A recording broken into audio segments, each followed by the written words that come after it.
नमस्कार, इस बुलेटिन में आप सभी का स्वागत है। मैं हूं आपके साथ पल्लवी राजपूत। भारतीय जनता पार्टी के वरिष्ठ नेता मनोज सिन्हा को जम्मू कश्मीर का नया उपराज्यपाल नियुक्त किया गया है। गिरीश चंद्र मुर्मू ने बुधवार को जम्मू कश्मीर के उपराज्यपाल के पद से इस्तीफा दे दिया था, जिसे राष्ट्रपति रामनाथ कोविंद ने स्वीकार कर लिया। बीएचयू के छात्र संघ अध्यक्ष से लेकर केंद्रीय मंत्री तक का सफर तय करने वाले मनोज सिन्हा को प्रधानमंत्री नरेंद्र मोदी का काफी करीबी माना जाता है। मनोज सिन्हा को अपने 3 दशक के राजनीतिक सफर में कई बार हार का भी सामना करना पड़ा, लेकिन हर बार हार के बाद उन्होंने जबरदस्त वापसी की है।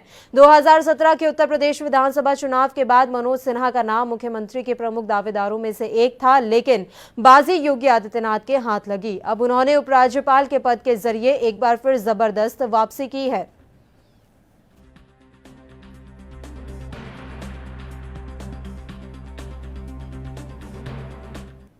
तो जम्मू कश्मीर के उपराज्यपाल जीसी मुर्मू ने अपने पद से इस्तीफा दे दिया है, जिसके बाद मनोज सिन्हा को वहां का उपराज्यपाल बनाया गया है। उनकी नियुक्ति को लेकर तमाम प्रतिक्रियाएं भी सामने आ रही हैं।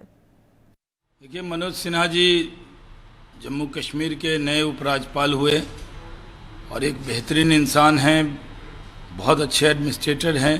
भारत सरकार के मंत्री के तौर पर उन्होंने बहुत अच्छा काम किया और एक बेहतरीन सांसद रहे।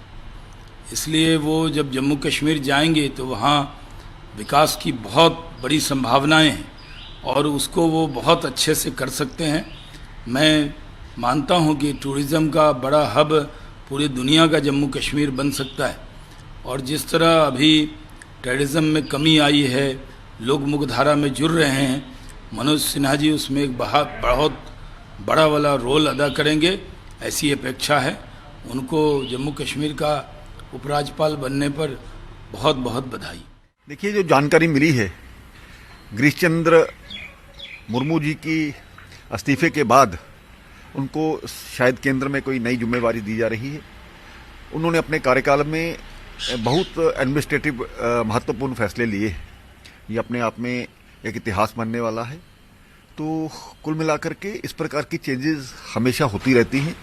मनोज सिन्हा जी एक राजनीतिक व्यक्ति हैं, तो मुझे लगता है कि 3 बार मेंबर पार्लियामेंट रहे, केंद्र में मंत्री रहे, एक अपना उनका एक्सपीरियंस रहा होगा। ये स्वागत योग्य कदम है। आने वाले समय में जम्मू कश्मीर में पॉलिटिकल प्रोसेस जो चलने वाला है, मुझे लगता है कि अपनी एक अच्छी भूमिका वो निभा सकते हैं। तो कुल मिलाकर के मुझे लगता है जम्मू कश्मीर जिस ट्रांजिशन पीरियड में गुजर रहा है, उनका एक महत्वपूर्ण रोल रहेगा यहाँ पर। बिल्कुल, काफ़ी जो फैसले लिए गए महत्वपूर्ण फैसले थे और इस जम्मू कश्मीर में उनका एक अपना महत्व था।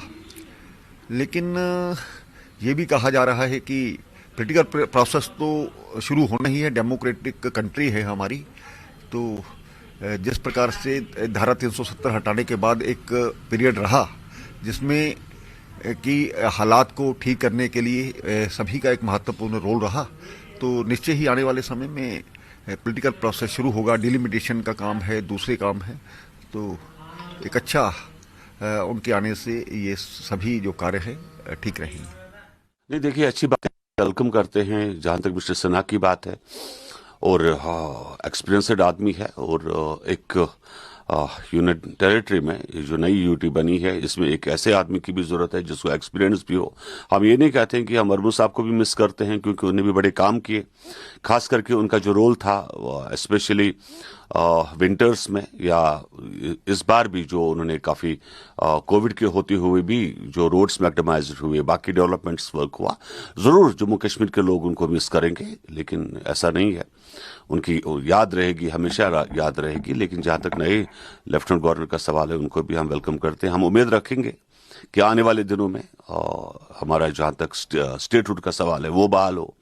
हम चाहेंगे पुरअमन रहे, पीसफुल रहे माहौल, और वही जम्मू कश्मीर जो पहले 90s से पहले था वही वापस आ जाए।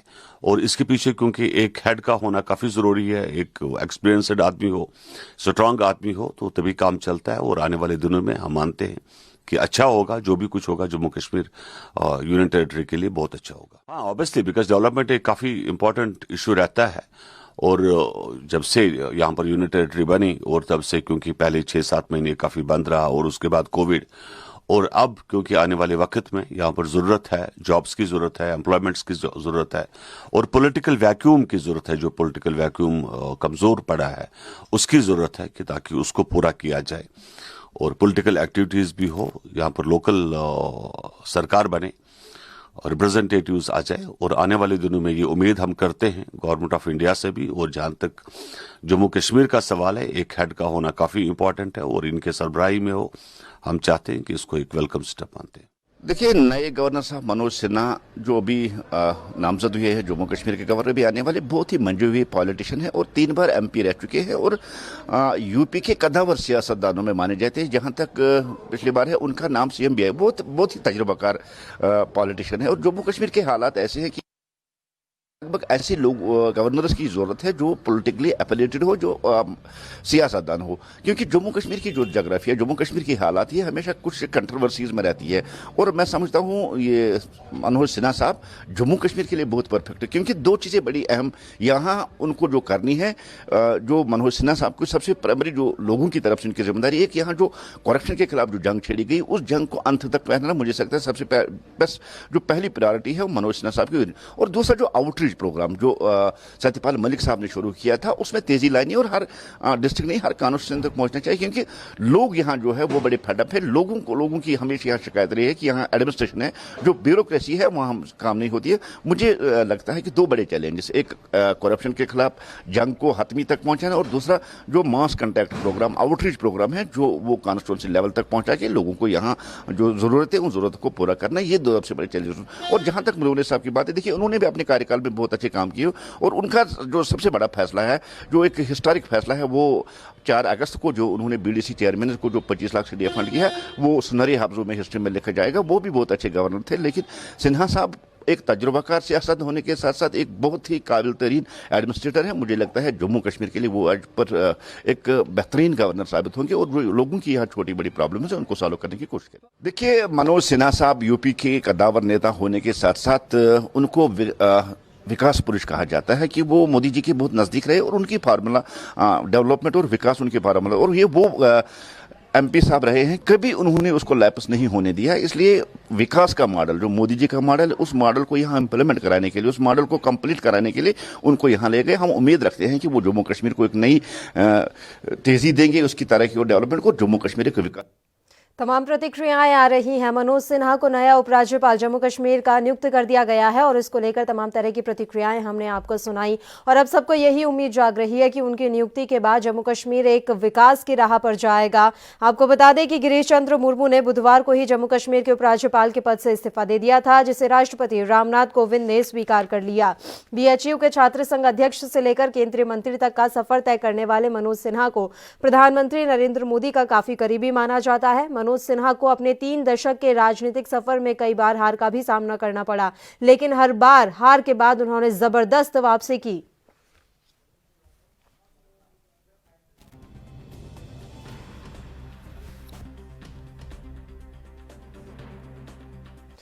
और इस खबर पर ज्यादा जानकारी के साथ जम्मू कश्मीर से हमारे संवाददाता रविंद्र श्रीवास्तव इस समय फोन लाइन पर जुड़े हुए हैं। रविंद्र, पूरी जानकारी हम आपसे चाहेंगे। जीसी मुर्मू ने इस्तीफा दे दिया है और अब उनकी जगह मनोज सिन्हा ने पदभार संभाला है, किस तरह से इसे देखा जाए? अब आगे क्या कुछ बदलाव नजर आ सकते हैं? जी देखिए, मनोज सिन्हा को प्रधानमंत्री का काफी करीबी माना जाता है और उसी के नाते उनका नाम जो है सजेस्ट किया गया था, क्योंकि कल जिस तरह से जो पहले उपराज्यपाल थे जम्मू कश्मीर के जीसी मुर्मू, उन्होंने इस्तीफा दिया था, उनको कैग जो है वो बना दिया गया है। तो उसके बाद मनोज सिन्हा का नाम जो है केंद्र की तरफ से सजेस्ट किया गया था और आज 2:30 बजे करीब वो पहुंचेंगे और उसके बाद राजभवन में जाकर वो ओथ लेंगे और उसी के बाद सारा समीकरण जो है वो फिर से शुरू होगा। किस प्रकार वो अपनी गतिविधियों को अंजाम देंगे, क्या जिस प्रकार से जम्मू कश्मीर के जो मुद्दे हैं, खास करके युवाओं के लिए रोजगार और खासकर जो 1 साल पहले 4G नेट को बंद कर दिया गया था, उससे युवा और जो बिजनेसमैन हैं वो काफी ज्यादा प्रभावित हैं, उस पर खास रहेगा। और जम्मू कश्मीर में जिस तरह से टोल प्लाजा का जो है शुरू किए जा रहे हैं उसको लेकर, क्योंकि जम्मू कश्मीर के खास करके जम्मू के लोगों को ये टोल जो है काफी ज्यादा अखर रहे हैं। और तो इसी लौट रही हूँ आपके पास। फिलहाल हमारे साथ पूर्व डिप्टी सीएम कविंद्र गुप्ता जी इस समय फोन लाइन पर जुड़े हुए हैं। कविंद्र गुप्ता जी, मनोज सिन्हा को अब नियुक्ति दे दी गई है, उपराज्यपाल का पद संभालने वाले हैं वो 2:30 बजे, वो ओथ भी करने वाले हैं, शपथ ग्रहण होने वाला है उनका। किस तरह से इसे देखा जाए सर, जम्मू कश्मीर में अब क्या कुछ बदलाव आने वाले हैं मनोज सिन्हा के वहां पहुंचने पर?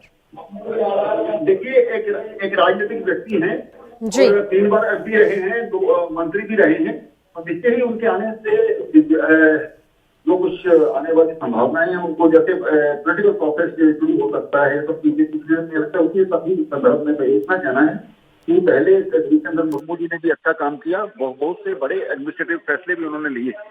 तो कुछ जो नया राजनीतिक उनके पास दायित्व रहे हैं, उसी के संदर्भ में कि वो आने वाले समय में अपनी योग्यता का प्रयोग करके जम्मू कश्मीर को नई ऊंचाइयों तक पहुंचाएंगे। ये एक बड़े कदावर नेता हैं यूपी के, और अभी कुछ समय पहले मेरी बात भी हुई है, तो वो आ रहे हैं, कल शपथ ग्रहण करेंगे, और उसके बाद जो भी एक मीटिंग लेकर के इसमें रिव्यू करने के बाद जो भी संभावनाएं हैं, यही सोचना चाहिए कि जम्मू कश्मीर में आने वाले समय में जो भी पॉलिटिकल प्रोसेस शुरू होना है या वो होना, उसको आगे बढ़ाया जाए। कविंद्र जी, कद्दावर नेता है बीजेपी के मनोज सिन्हा, राजनीतिक सफर उनका बहुत लंबा रहा है, बहुत अनुभवी हैं वे। ऐसे में किस तरह से वो जम्मू कश्मीर को विकास के राह पर लेकर जाएंगे, क्या नए आयाम स्थापित करेंगे वे? देखिए, बहुत कुछ करना बाकी है जम्मू कश्मीर में। धारा 370 के कारण से जिन चीजों पर रोक लगी थी, आज बहुत सी संभावनाएं हैं जम्मू कश्मीर में, बहुत से ऐसे प्रोजेक्ट्स हैं जिनको आगे बढ़ाने की जरूरत है। विकास का एक नया युग यहाँ पर आने वाला है, और बहुत सी केंद्र सरकार ने जिस प्रकार से कहा है कि बहुत नौकरियां यहाँ पर दी जाएंगी, इन्वेस्टर्स को लाया जाएगा, और इसके साथ ही कॉर्पोरेट सेक्टर यहाँ पर आएगा, ये सारे जिसमें बड़ा अनुभवी व्यक्ति की जरूरत थी। तो मुझे लगता है मनोज सिन्हा जी के आने से निश्चय ही इस चीज को बल मिलेगा। कविंद्र जी, और आतंकवाद की दिशा में किस तरह से काम होगा, क्योंकि हम आज ही देख रहे हैं, आज की ही खबर है, बीजेपी के सरपंच रहे, उनको गोली मारकर उनकी हत्या कर दी गई।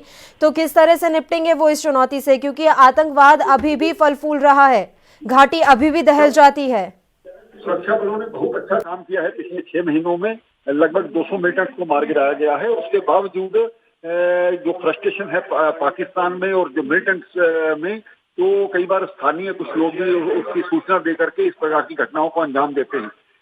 इसमें कोई दो राय नहीं कि सिक्योरिटी रिव्यू करने की जरूरत है, और जो पब्लिक रिप्रेजेंटेटिव हैं उनको सिक्योरिटी को भी मजबूत किया जाना चाहिए, ताकि इस प्रकार से आगे कोई हादसा ना हो। इससे मनोबल भी टूटता है, और कहीं ना कहीं समाज में भी डर का माहौल पैदा होता है। तो मुझे लगता है सिक्योरिटी को रिव्यू किया जाना बहुत जरूरी है। बिल्कुल कविंद्र जी, जीसी मुर्मू के कार्यकाल की अगर हम बात करें तो देखिए, ऐसा कहा जाता रहा है कि उनके कार्यकाल में पत्थरबाजी की घटनाएं काफी कम हुई, और अलगाववादी जिस तरह से अब घटनाएं करते रहते थे, दहशत फैलाने का काम करते थे, उनमें भी काफी कमी आई है। उम्मीद करते हैं कि मनोज सिन्हा के आने के बाद जो अभी इक्का दुक्का घटनाएं देखने को मिल रही है, उनमें और भी ज्यादा कमी आए।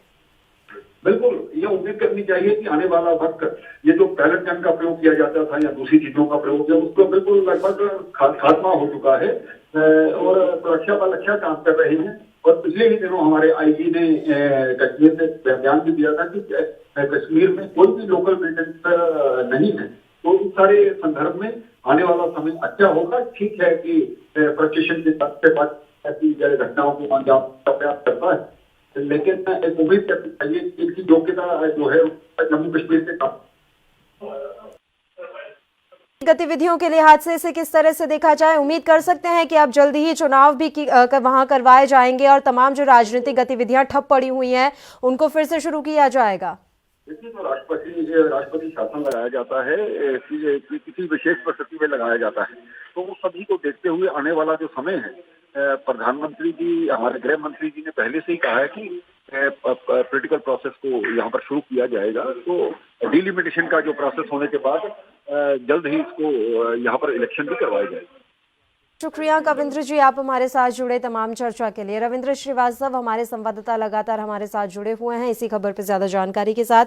रविंद्र, किस तरह से आप देख रहे हैं, उपराज्यपाल नियुक्त किया गया है भारतीय जनता पार्टी के वरिष्ठ नेता मनोज सिन्हा को, क्या कुछ बदलाव आ जाएगा? जैसा कि कविंद्र गुप्ता जी हमारे साथ जुड़े थे, उनका ये कहना है कि विकास के नए आयाम स्थापित करेंगे मनोज सिन्हा। जी, जिस तरह से मनोज सिन्हा को अपॉइंट किया गया है, अब लोगों की एक उम्मीद जो है वो जगी है कि जिस तरह से लगातार कहें जम्मू कश्मीर के अंदर जो है डेवलपमेंट के कार्यों को और तेजी मिलेगी।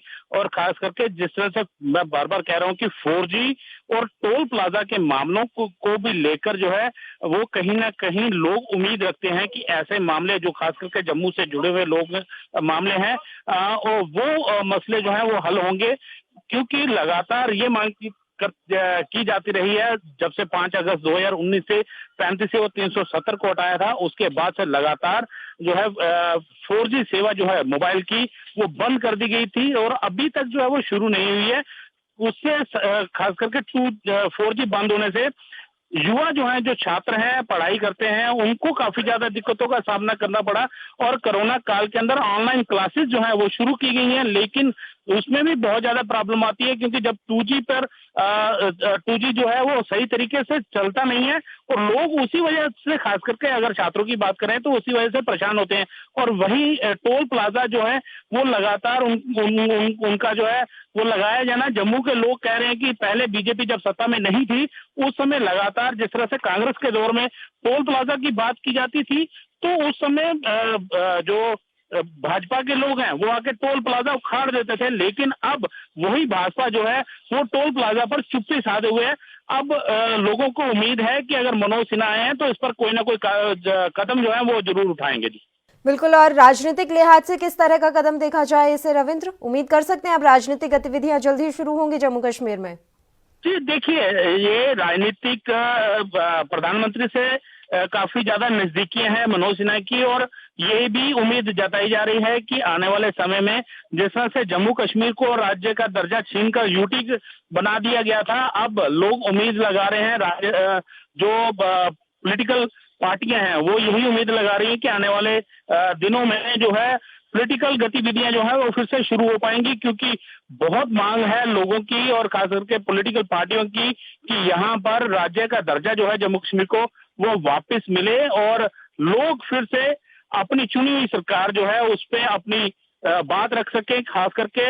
और जिस तरह से अब मनोज सिन्हा आए हैं तो यही लगता है, लोगों ने यही उम्मीद लगाई है कि राजनीतिक गतिविधियां जो है वो फिर से शुरू हो पाएंगी। बिल्कुल, और लोगों की प्रतिक्रियाएं अगर हम जाने तो उनका क्या कुछ कहना रहा इस पर कि उपराज्यपाल बदले गए हैं, नए उपराज्यपाल आ रहे हैं, मनोज सिन्हा की नियुक्ति हुई है, किस तरह की प्रतिक्रियाएं देखने को मिल रही हैं?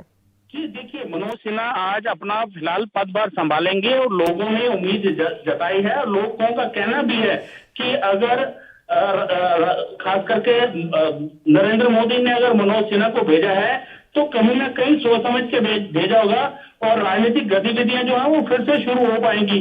लोगों को खासी उम्मीदें जो है मनोज सिन्हा से हैं। जी बिल्कुल, बहुत बहुत शुक्रिया आप हमारे साथ जुड़े रविंद्र, तमाम जानकारी हम तक पहुंचाने के लिए। फिलहाल कांग्रेस के प्रवक्ता रविंद्र शर्मा जी इस समय फोन लाइन पर हमारे साथ जुड़े हुए हैं इसी खबर पर चर्चा के लिए। रविंद्र जी, किस तरह से आप देख रहे हैं, नए उपराज्यपाल की नियुक्ति हुई है, मनोज सिन्हा पदभार संभालने वाले हैं, आज जम्मू कश्मीर का अब उत्तरदायित्व उन पर है, आपकी प्रतिक्रिया? देखिए, बड़ी दुर्भाग्यपूर्ण बात है कि जिस तरीके से लेफ्टिनेंट गवर्नर साहब को जगह उठाया गया जी, और कल तो बहुत सेंसिटिव दिन था और अभी 15 अगस्त है, ये सेंसिटिव दिनों में इसी तरह से मुझे याद है कि आनंद वोरा साहब दिल्ली के दौरे पे थे और पीछे पर मलक जी आकर के ज्वाइन करके, उसके बाद मलक साहब कहा जाता था कि भारतीय जनता पार्टी के अपने आदमी है जी, उसकी भी जिस तरह रवानगी हुई और आज मुर्मू साहब इस तीसरे गवर्नर या लेफ्टिनेंट गवर्नर हैं 1.5 साल 2 साल के अंदर ये तजर्बे किए जा रहे हैं और मुझे लगता है कि 4G पे जो उनकी टिप्पणी थी वो उनको महंगी पड़ी, क्योंकि यहाँ बच्चे 2G पे पढ़ नहीं सकते, प्राइवेट कंपनियां बाकी फाइबर लगा के लोग जो है वो बेचारे बच्चों को पढ़ाने के लिए मजबूरी में लगा रहे हैं और उन्होंने कह दिया कि 4G बहाल करने में मुझे कोई एतराज नहीं, जे एंड के गवर्नमेंट को, जी। तो उसका नतीजा उनको भुगतना पड़ा है। और दूसरा, चुनाव के बारे में उनका कहा कि कभी जल्दी हो सकते हैं, और तो वजह नहीं, तो उनको तो मौका ही नहीं मिला और ना ही कोई ऐसा काम किया। सियासी गवर्नर वो थे नहीं, अब एक सियासी लेफ्टिनेंट गवर्नर लगाए गए हैं, देखते हैं वो क्या करते हैं। लेकिन जिस हालत से जम्मू कश्मीर गुजर रहा है और जिस तरीके से ये डील कर रहे हैं, मुझे लगता है ये लोगों के साथ बहुत परेशानी है। लोगों का रास्ता एडमिनिस्ट्रेशन के साथ कोई नहीं है। कोविड की परेशानियों में भी ब्यूरोक्रेट्स और अफसर और बाबू जो है ना दरवाजा खोलते हैं ना टेलीफोन उठाते हैं लोगों का। और यहाँ के बड़े नुमाइंदे जो हैं, वो साबका मंत्री, विधायक, जब रिटायर्ड अफसर, जो लोग पब्लिक सर्विस में कई लोगों की खिदमत करते हैं, उनकी भी शिकायत है। मुझे खुद तजर्बा बता सकता हूँ, हम 4-4 दिन कई अफसरों को फोन करते हैं, ना उनका व्हाट्सएप मैसेज आता है, ना जवाब देते हैं, ना टेलीफोन उठाते हैं। इसलिए बहुत बुरी हालत है जम्मू कश्मीर की। आप राजनीति से हट करके ये बात देखिए। बिल्कुल, बहुत बहुत शुक्रिया रविंद्र जी, आप हमारे साथ जुड़े तमाम चर्चा के लिए। फिलहाल राजनीतिक विश्लेषक अंकुर शर्मा जी इस समय फोन लाइन पर जुड़े हुए हैं इसी खबर पर चर्चा के साथ। अंकुर जी, आपके लिहाज से ये किस तरह का कदम है? जीसी मुर्मू ने इस्तीफा दिया, उसके बाद तुरंत मनोज सिन्हा की नियुक्ति कर दी गई। देखिए, बहुत सडन हुआ, बहुत तरीके से हुआ, लेकिन हमें कुछ चीजें देखनी पड़ेगी जो तत्काल रिसेंट पास्ट में जीसी मुर्मू साहब ने की। उसमें सबसे मुख्य था जो आर्टिकल 311 सब आर्टिकल 2C के तहत एक कमेटी का गठन, जो 500 से अधिक गैर एंटी नेशनल ब्यूरोक्रेट्स जो हमारे सिस्टम में प्लांट हैं उनके खिलाफ कार्रवाई। उसके अलावा आप देखेंगे सीबीआई के ताबड़तोड़ 4-5 बड़े बड़े केसेस जिसमें बहुत बड़े बड़े बाबू, बहुत बड़े बड़े ब्यूरोक्रेट्स फंसने थे। इसके अलावा जम्मू की डेवलपमेंट, जम्मू को जब मैं कहूं तो जम्मू कश्मीर के संदर्भ में केवल जम्मू संभाग की बात कर रहा हूं, जो 370 और 35A के कारण डिस्क्रिमिनेटेड रहा, गुलाम बन के रहा, उसकी एम्पावरमेंट के लिए बहुत सारे कदम उठाए गए। तो मुझे लगता है कि इस पृष्ठभूमि में हमें देखना पड़ेगा कि जम्मू कश्मीर की राजनीति में जो भी व्यक्ति जम्मू के फायदे के लिए, जम्मू के एम्पावरमेंट के लिए कार्य करता है या एंटी नेशनल्स को पनिश करने के लिए कोई भी कार्य करता है, तो या तो उसे हटा दिया जाता है या उसे कार्य करने नहीं दिया जाता है। तो मुझे लगता है कि until and unless either GC Murmu rights a memoir या गवर्नमेंट कम्स क्लियर कि किन परिस्थितियों में उनका ये रेजिग्नेशन लिया गया। 1 साल पूरा भी नहीं हुआ था 5 अगस्त 2019 को, और इनको आए हुए तो बहुत कम समय हुआ था। मुझे लगता है कि ये इनको पनिश किया गया है for thinking about Jammu empowerment. और जम्मू में जो डेमोग्राफिक इन्वेजन ऑफ जम्मू चल रहा है, यानी जमीनों को सरकारी तरीके से एक धर्म विशेष के लोगों को दिया जा रहा है, उसको खाली करवाने के प्रयासों को भी मैं पर्सनल जानता हूँ। उनके प्रयासों को किया जा रहा था अंदर से, शायद उसी की सजा इन्हें मिली है। बिल्कुल, और अब मनोज सिन्हा की नियुक्ति की जा रही है। इसका अर्थ साफ ये है कि उनकी पीएम मोदी से काफी नजदीकियां हैं, अमित शाह भी उन्हें काफी पसंद करते हैं, तो वो उनके हाथों की कठपुतली बनकर काम करेंगे। एलजी मतलब ही कठपुतली है। और दिल्ली की अनफॉर्चुनेट अंडरस्टैंडिंग जम्मू कश्मीर को लेके ये है कि जम्मू कश्मीर को तुम्हें कश्मीरी मुसलमान के जरिए ही चलाना है। ये धर्म की राजनीति दिल्ली पिछले 70 साल से जम्मू कश्मीर में चला रही है। आइडिया इसके पीछे ये है कि जम्मू कश्मीर जो एक मुस्लिम मेजॉरिटी स्टेट है, एक हिंदू मेजॉरिटी कंट्री में अगर 1947 में आई, तो यहाँ की नॉन मुस्लिम पॉपुलेशन को हम यहाँ की मुस्लिम पॉपुलेशन का बंधुआ मजदूर बना देंगे और जेरीमेंडरिंग करके, सेंसस फ्रॉड करके भी ये सुनिश्चित करेंगे कि सत्ता हमेशा कश्मीर के हाथ में रहे। क्योंकि दुनिया को हम ये बता सकेंगे कि देखिए, एक मुस्लिम मेजॉरिटी स्टेट में डेमोक्रेसी को मुसलमान अगर सक्सेसफुल बना रहा है, तो ये भारत की सेक्युलरिज्म और डेमोक्रेसी की कितनी बड़ी विक्ट्री है। इस कॉन्ट्रैक्ट को तोड़ने का प्रयास जो भी व्यक्ति करता है उसे यहाँ पे रहने नहीं दिया जाता। और अभी जो नए एलजी आएंगे, मैं पहले टिप्पणी नहीं करना चाहता उनके व्यक्तित्व पे, क्योंकि अभी तो हमें देखना होगा कि किस तरह से वो काम करेंगे। लेकिन फिर भी as an office of LG directly reports to the centre, ये होम मिनिस्ट्री के अधीन होता है और उन्हीं की पॉलिसीज को आगे ले जाने के लिए काम करता है। तो मुझे लगता है कि अब जो नया व्यक्ति आएगा भी, और अगर इन्हीं कारणों से जीसी मुर्मू साहब को हटाया गया कि वो जम्मू को सुदृढ़ करने की कोशिश कर रहे थे, तो वो कठपुतली के अलावा और कुछ नहीं हो। और ऐसे में ये भी उम्मीद बिल्कुल नहीं की जा सकती कि जल्दी ही वहां पर राजनीतिक गतिविधियां शुरू हो। देखिए, आप अपना सवाल रिपीट करेंगी, मैं समझ नहीं पाया आपका सवाल। अंकुर जी, मैं ये पूछ रही हूँ, अब जिस तरह का हमने ये देखा कि जीसी मुर्मू ने तुरंत इस्तीफा दिया, उनकी जगह मनोज सिन्हा की नियुक्ति की गई, और जो भी इस समय सिनेरियो हम देख पा रहे हैं, उससे आसपास भी ये नजर नहीं आ रहा है कि जल्द ही जम्मू कश्मीर में राजनीतिक गतिविधियां शुरू हो पाएंगी। देखिए, राजनीतिक गतिविधियां इसलिए भी शुरू नहीं हो पाएंगी क्योंकि यहाँ पे डिलिमिटेशन का process is under way. Delimitation का प्रोसेस चल रहा है और जो असेंबली सीट्स हैं उनका परिसीमन करने के लिए मिनिमम समय भी अगर लगेगा तो 1.25 साल 1.5 साल का समय लगेगा। अभी 1-2 महीने पहले ही डिलिमिटेशन कमीशन का गठन किया गया। इनफैक्ट काम करना डिलिमिटेशन कमीशन ने शुरू किया, जो सुप्रीम कोर्ट की रिटायर्ड जज की अध्यक्षता में काम कर रही है। तो 1.25 साल 1.5 साल तो वैसे ही इस प्रोसेस में लगना था, लेकिन कोरोना के कारण हो सकता है ये समय 2-2.25 साल का चल जाए। तो मुझे नहीं लगता कि आने वाले 1.5-2 साल में जम्मू कश्मीर में किसी भी तरीके की राजनीतिक गतिविधियां इलेक्शन की दिशा में आपको देखने को मिलेंगी।